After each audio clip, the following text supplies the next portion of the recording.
We set you the task of telling us your starting 11. Someone gave you a pen and a paper, and you've written it down. I'm interested to hear this. And give me 5 minutes, which that was ideal. Time, quite right? a long running time for talkSPORT, that isn't it? Isn't it? Thanks for that. How many changes have you made? I've left 3 players in the team from the last time out. Reasoning why? I think we've got to arrive at knockout stage. We've got to put a team out that's going to win the game against Wales, or you think is going to win the game. I think we've got a squad of 26 that I think are capable of winning the game. There's a lot of like-for-like individuals. Also, as well, you've got to arrive at knockout stage with a fully fit and strongest possible team in your own mind as a manager. So with that in mind, who can't I afford to lose for the knockout stages? Goalkeeper. So I've left Shaw, Rice, Kane, Maguire, Saka, Mount, Sterling. Left them out. Said, have a rest, put your feet up. My team would be this. I'll play Pickford again, because historically Gareth has not chopped and changed his goalkeeper a great deal. Chances of Pickford getting injured are slimmer than outfield players. So I would run Pickford again. I don't see the need in changing goalkeepers. I would play a 3 at the back. Because the Welsh potentially are going to play a 3, so match them up. But more importantly, I would play Walker as one of the... He needs minutes under his belt if he's fully fit. So I don't know the physical prowess of Walker or Phillips at this moment in time. So it would be Walker, Cody, White as the 3. Right wing back would be Trent Alexander-Arnold. Left wing back would be Trippier, because I can't think of anyone else that could run out that. I would have Hendo captain in the side alongside Bellingham, who I think having a slightly disappointing last game, and because of his age, I think it's worth running him out again alongside Henderson. And I would have a 3 of Foden, Grealish either side, and Wilson running the front line. That's what I would do. Also, on top of that, I would have it up my sleeve that Phillips needs to come on 45 minutes to get him some minutes in the central midfield area for either Henderson or Bellingham. Take your pick. And Rashford would need 45 minutes in one of those front 3 positions. That's what I would do. I like it, Pearce, and I'll tell you why I like it, because a lot of people listening to that would say, they are going to be, you're weakening your team, and you're perhaps showing the Welsh a lack of respect, which I think is totally wrong. Absolutely wrong. Because the first thing you've got to say, and you mentioned it, you've got to play a team that you think will win the game. Yeah. Right. I think that team so do I. Would win the game. And you are protecting key players that you need for the knockout stages. Yeah. But you're also, it's key to mention, you're giving players that might be involved later on key game time to get them up to speed. Yeah. I like it. I mean, on any given day, Ali, Pickford will play. Walker would be a starter for you. Trippier probably would be. Bellingham would be a starter. Yeah. Grealish could be a starter, and Foden could be a starter. All of those could be.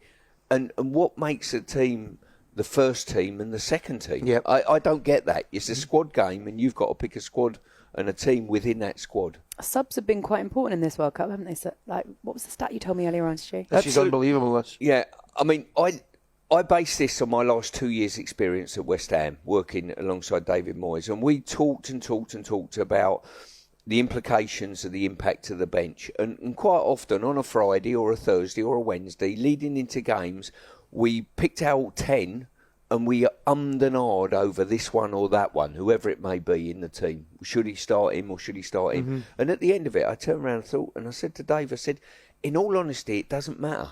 And he said, what do you mean it don't matter? I said, it doesn't matter who you start, because chances are you'll bring them off and bring the other one on. Yeah. So, but the game has become an impact game. It's almost like NFL football now, I think football. 5 substitutes, and this is what bears that stat out. We looked last night and said to ourselves, how many goals at the last World Cup were scored by substitutes? And the answer was 15.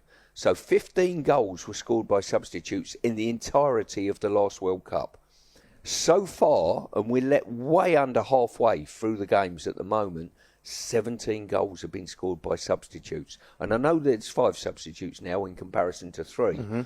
But by the time the World Cup's finished, the stats will be so skewed. It's over 25% of goals are scored by substitutes coming off the bench at this World Cup. That is the power of the substitutes bench nowadays, and getting that right and getting the timings right.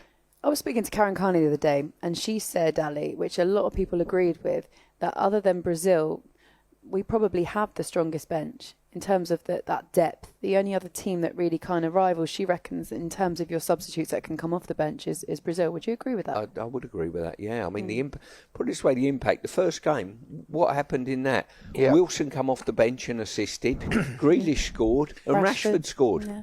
Do you know what I've noticed as well, Stuart? And you can tell me because you've been nearer at it with West Ham. There's a greater acceptance now from players being a substitute, because they realise now that it is a squad game. It's vitally important. Whereas before, there'll still be cases, individual cases, where egos, I want to start and I've got to start. It's the be-all and end-all. I look at particularly now players like Foden, Grealish. There's an acceptance from them that it's not about the 11. It's not about the 11. It's about the 16 or whatever it is, the 22. The importance now of substitutes to come on and either change a game or kill a game is greater than it's ever been. I take your point, but that statistic's incredible. Yeah, as I say, I think that's absolutely spot on. I think players have been educated that, look, you're going to play a really big role in this game, probably even a more important role than some of the starters within the game, because you've had 45 minutes, 60 minutes to look at the game. The manager's seen the game and now it's tactically panned out. Sometimes we set teams up tactically to play a certain way, and as soon as the whistle goes, something slightly different happens and it's skew whiff. So you've only got that window of watching the game live to say, as a manager or a coach, I've got to change this. And the subs watching the same game as well, they should be sat there thinking, when I come on this pitch playing in my position, I've had 45 minutes, 60 minutes to look at the right back, so I know his strengths, I know his weaknesses, and I need to expose those if I'm a left winger coming on to play against him. So really important.